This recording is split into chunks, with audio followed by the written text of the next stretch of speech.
So when you have a repeat transaction type of business, meaning you're going to sell, you're not going to just sell one deal to an investor. You might sell a second deal, a third deal, hopefully with that same investor if he has a good experience with you. Yep. That type of business requires relationship. It requires personalized, rather than just like trying to win the click, trying to butcher the kill and do the one-time thing and forget it and lay into the curb, right? So yeah, again, automation kind of slightly removes that relationship into when you're especially communicating with investors. Welcome to the How to Scale Commercial Real Estate Show. Whether you are an active or passive investor, we'll teach you how to scale your real estate investing business into something big. Paulo Campo is an investor with an active income as a copywriter. He creates marketing systems and sequences for investors. Paul, welcome to the show. Awesome, man. Appreciate you having me on. Absolutely, Paul. There are 3 questions I ask every guest who comes on the show in 90 seconds or less. Can you tell me, where did you start? Where are you now? And how did you get there? All right. That's a long story. When did I start? Started back in 2015. Started like everybody else with Rich Dad and Poor Dad, dove into the rabbit hole in biggerpockets.com, all that. Started wholesaling. I was doing direct mail, lots of direct mail at the time. This is my first entrepreneur venture, going from working as a pipeline construction welder, foreman in the utility business, natural gas utility, and then moving into a whole different world of sales, marketing, business processes and systems. So when you jump into that, I mean, it's never a clean, smooth transition. It's never, oh, I got this figured out. It's at least for me, anything new like that has never been a smooth, clean transition like that. And so learned a lot back then. And then I slowly, long story short, I slowly started transitioning into flipping land, which did well for me. Flipping land into notes, flipping mobile homes into notes as well. While I was doing that, I kind of accidentally fell upon another rabbit hole, which was copywriting. Investor Care was my first client. I was doing a lot of the concierge clients type of work, getting on the phone with their clients, building out their pages for them, and then kind of slowly transitioned from that to being a full-time copywriter, active full-time copywriter for clients in the RIA space. When I say RIA space, I mean software, vendors, services, coaches, that type of thing. And then today, I'm still an investor. I'm a passive investor more so than having a volume business like I used to. I kind of escaped that, from that being my active income to my active income as copywriting, into passive income, meaning I'm always looking for cash flow deals. I'm always investing with local flippers around here, or buying a deal that I find. And today I have my own offer that I sell to investors, which is basically taking all my knowledge of copy and REI merged together, creating a complete follow-up automated system in their CRM. Everything from all the tactics and techniques of copy that I've done over the years, and all the sequences into an actual system for follow-up. Rather than just like a handful of drip sequences that don't really mean much. So, right. I'm interested. I mean, how did you figure out? Because I didn't quite hear the spot where you went from working, what do you say, with pipeline construction? Yeah. Working pipeline construction to a copywriter. Yeah. Those seem to be totally different skill sets. How did you figure out that, hey, I'm actually a really good copywriter and maybe I can let welding go? Right. Absolutely. I actually enjoyed welding. I actually enjoyed that job. It was, but there was limitations to it. I really hated just working for the man. Like I just every day having to, knowing that I really don't have that much freedom, and knowing that I have to, if I want to go out on vacation, I got to grovel to somebody to ask for that vacation, right? Yeah. And that it was union based, so meaning it's seniority, and I was at the bottom of the totem pole. I was the youngest welder there, and so everybody else, they take all the great time, all the great vacation slots, so I just hated that. And then I also hated, I used to live in Southern California. I know a lot of people are going to just think this is bizarre, but I hated living there. Personal reasons that we didn't enjoy the weather, the people, the traffic, the congestion. We didn't enjoy that. So I was stuck there. I worked utilities, and so there's no way for me to get out unless I get a job somewhere else. And so one year I just decided I need to get out, and I was doing some copywriting. I had it in my mind every day. I actually kept a card in my pocket that I was going to quit. I didn't know how I was going to do it. I was actually had my own info publishing business too. I had a course I was selling, had an email list, but I didn't know how I was going to do it. Had some notes from land and mobile homes as well. And then a couple clients came by that offered me a heck of a lot of money. And I took it, and it was more than what I got paid at that company, that as a welder. And and I never turned back. So you made it out of Southern California and you said, "Hey, look, I'm now a copywriter." Talk to me about the psychology of building, because you're more than just a copywriter. Like, it's one thing, and I've employed various copywriters over the years where it's like, I'd record the big idea or talk about it. It's like, hey, this is what I'm talking about. This is the knowledge inside of my head.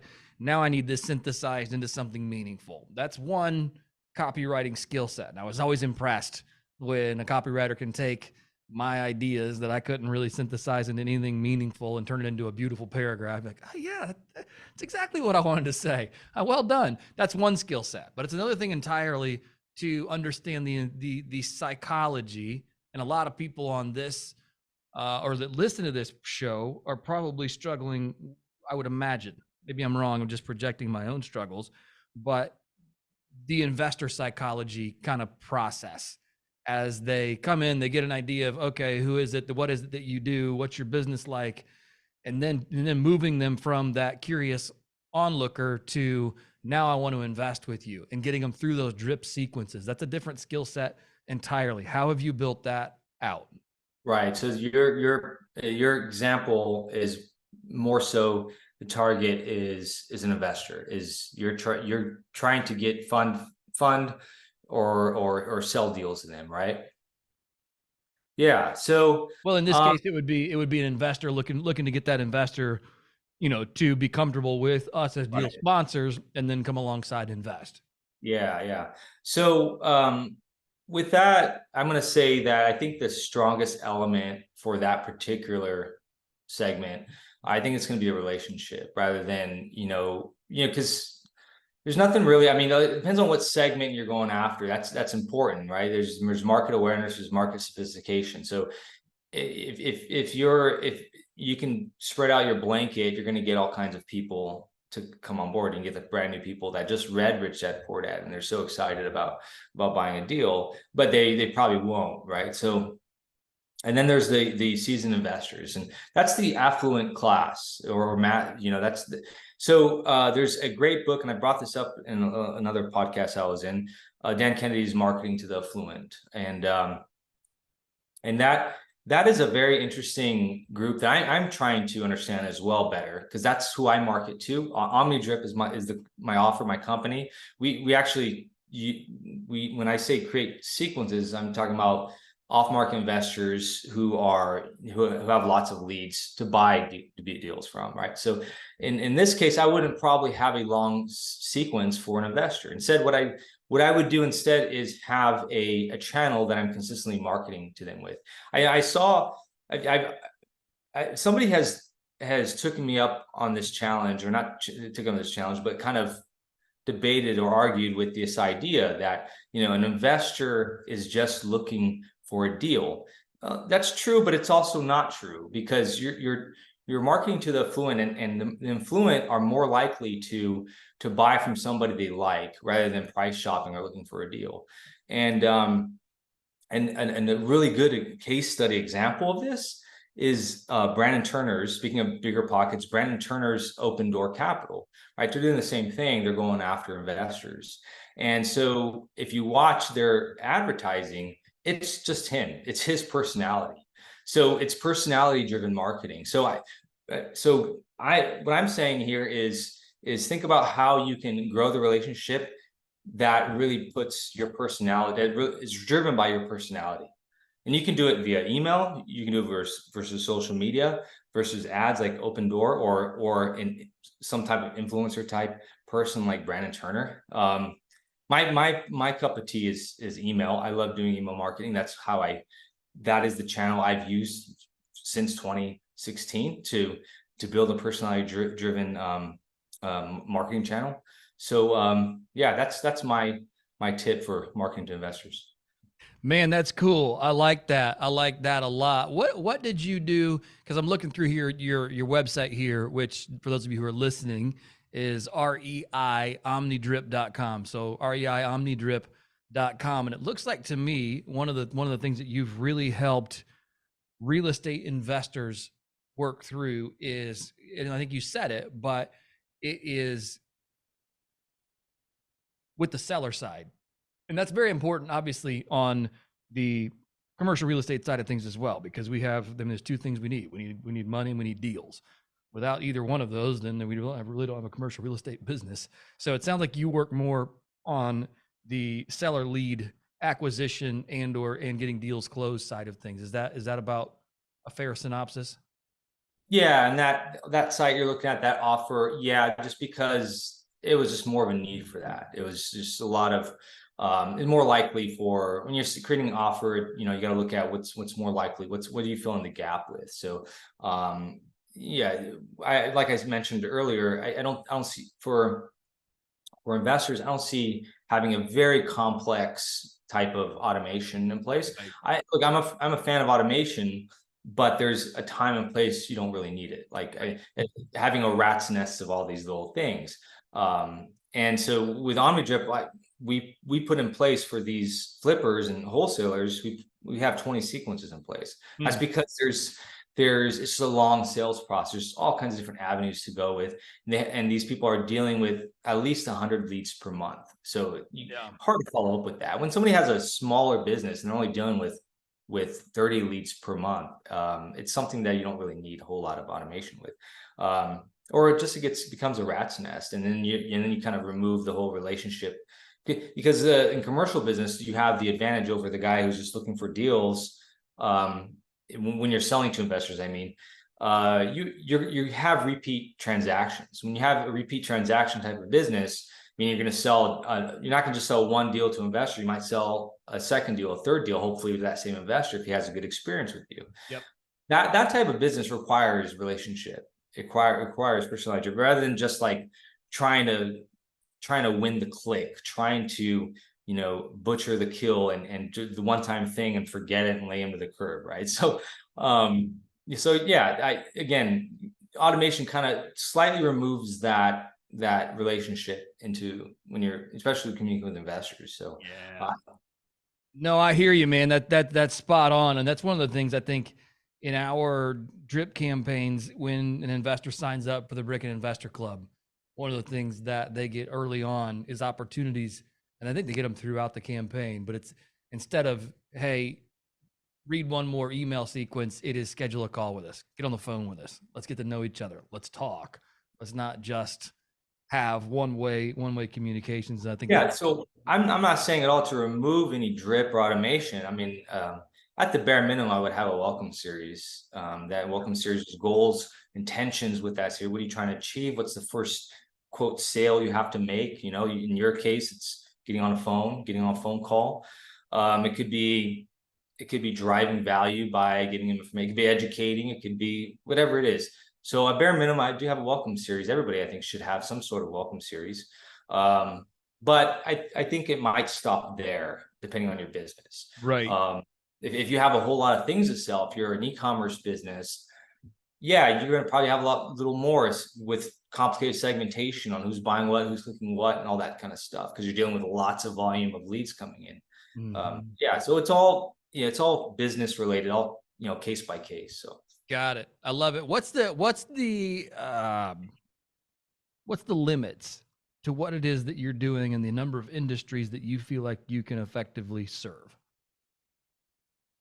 That's a good question. I don't know yet. Well, I know with OmniDrip, in itself, I mean, I've covered people with land, that buy and sell land, and they sell land to the consumer world. They don't really sell land to, investors typically. And I've dealt with them. Built sequences for them.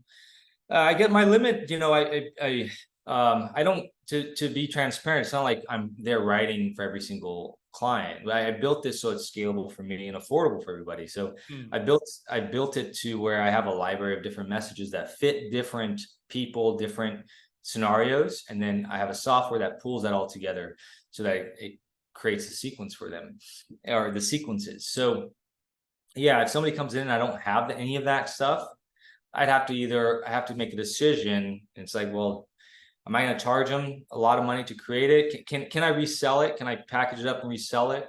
If it's just a one-time thing where I'm never going to be able to do anything, I've got to charge a lot more for it. So I'm running by a case-by-case scenario. But if it's a single family resident, flipper, wholesaler, that's an easy, that's an easy, not out of the park type of thing.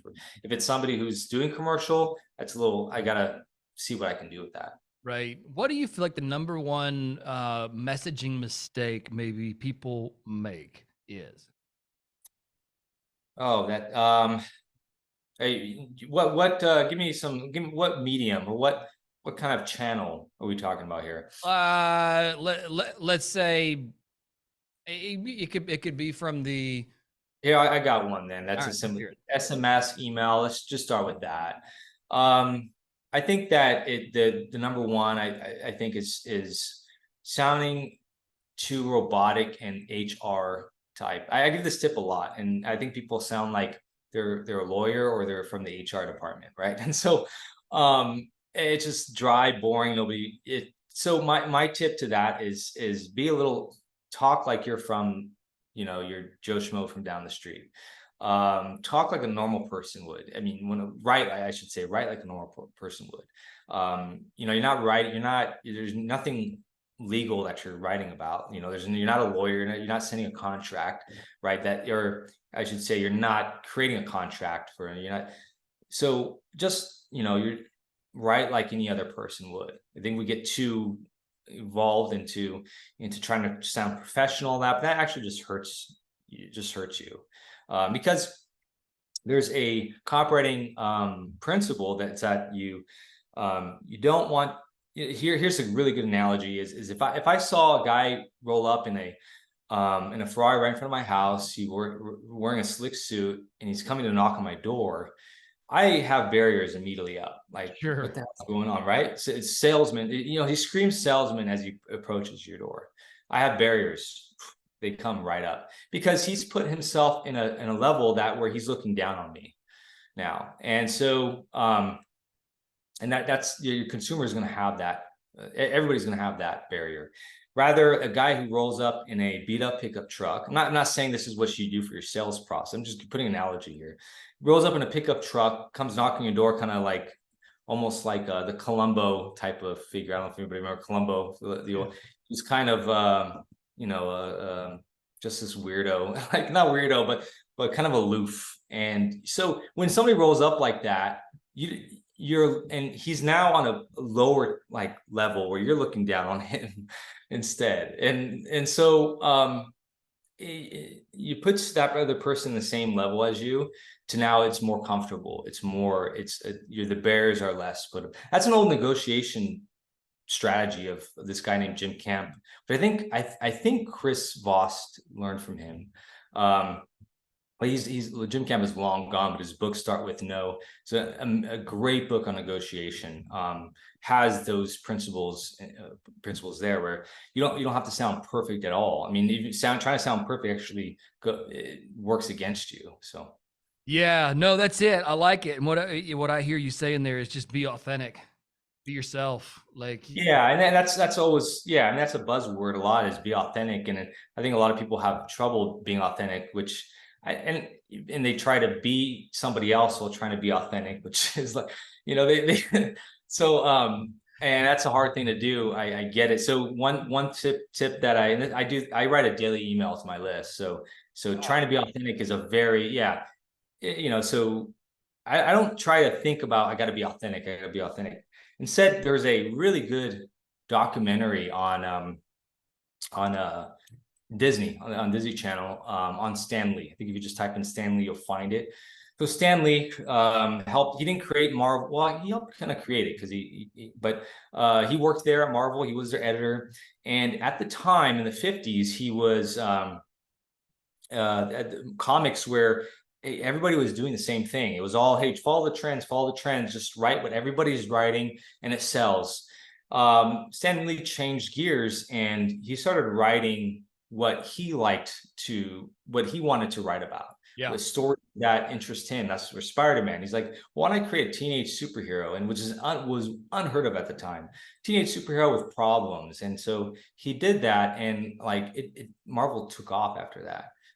They weren't called Marvel at the time. They changed the name after, but took off. It actually tapped into a new market, and that's being so to get back to authenticity, that's being authentic. Right. So every day I just kind of write what, and it goes against what everybody says to do, but I just write what I have interest in at the time, and you're gonna hit this. That is kind of being, in a way, being authentic. So.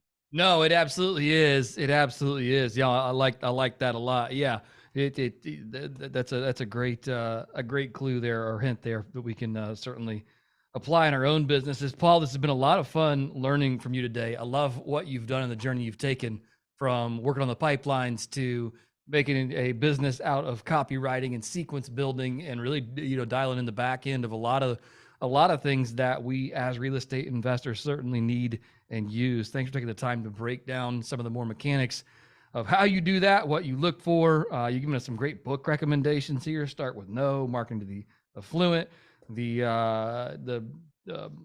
documentary called Stanley. Those are like fun things to dig into there, and certainly appreciate your time and expertise here today. If our listeners want to get in touch with you or learn more about you, what is the best way to do that? Yeah, just head over to my website, www.reiomnidrip.com. It was mentioned earlier. You can find me there. Just send me an email from there, and I'll be glad to help and answer your questions. Awesome. Paul, thank you again for your time. reiomnidrip.com. We'll make sure we include that in the show notes. I appreciate it, and have a great rest of your day. Awesome, man. Thank you. Hey, thanks for listening to the How to Scale Commercial Real Estate podcast. If you can do me a favor and subscribe and leave us a review on Apple Podcasts, Spotify, Google Podcasts, whatever platform it is you use to listen, if you can do that for us, that would be a fantastic help to the show. It helps us both attract new listeners as well as rank higher on those directories. So appreciate you listening. Thanks so much, and hope to catch you on the next episode.